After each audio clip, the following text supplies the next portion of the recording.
আসন্ন এডিসি নির্বাচনকে সামনে রেখে দক্ষিণ ত্রিপুরার সাব্রুম মহকুমার ৩৯ মনু বিধানসভা এলাকার বনকুল তথা ২৮ শিলাছড়ি মনু বনকুলের মহামুনি বুদ্ধ মন্দির সংলগ্ন ভিউ পয়েন্টে এক বিশাল জনসভা অনুষ্ঠিত হয় বিজেপির।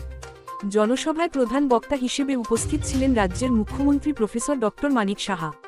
তিনি তার বক্তব্যে এডিসি নির্বাচনকে গণতন্ত্রের এক গুরুত্বপূর্ণ অধ্যায় হিসেবে উল্লেখ করে উন্নয়ন, শান্তি ও স্থিতিশীলতার স্বার্থে সচেতনভাবে ভোটদানের আহ্বান জানান।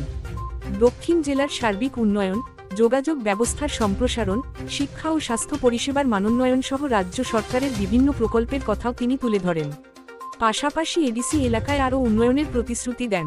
সভায় উপস্থিত ছিলেন বিধায়ক মাইলাফ্রু মগ, জেলা সভাধিপতি দীপক দত্ত, প্রদেশ সাধারণ সম্পাদক বিপিন দেববর্মা, দক্ষিণ জেলা সভাপতি দীপায়ন চৌধুরী, এমডিসি কং জং মগ, সঞ্জীব রিয়াং ও মনু মণ্ডল সভাপতি বিপুল ভৌমিক, ৪০ সাব্রুমের মণ্ডল সভাপতি গৌতম ত্রিপুরা সহ অন্যান্য নেতৃবৃন্দ।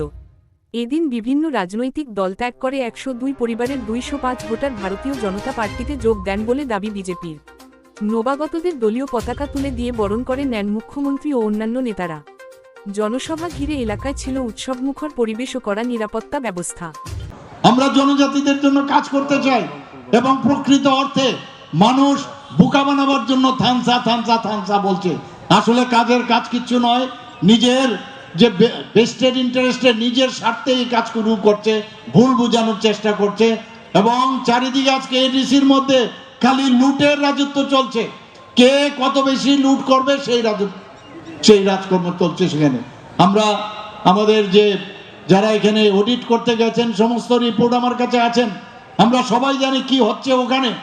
সত্যিকারের যদি আজকে এডিসির উন্নয়ন চান তাহলে আগামী দিন যে ২৮টা যে আমাদের আসন সংখ্যা আছে সেখানে ২৮টার মধ্যে আমরা চাই যে ২৮টার মধ্যে ভারতীয় জনতা পার্টি জিতুক এবং সেটা সম্ভব হবে যদি আপনারা সবাই আমাদের উপর বিশ্বাস এবং আমাদের উপর আশ্বাস, মাননীয় প্রধানমন্ত্রীজির উপর যদি আপনাদের আস্থা থাকে তবেই সেটা সম্ভব হবে।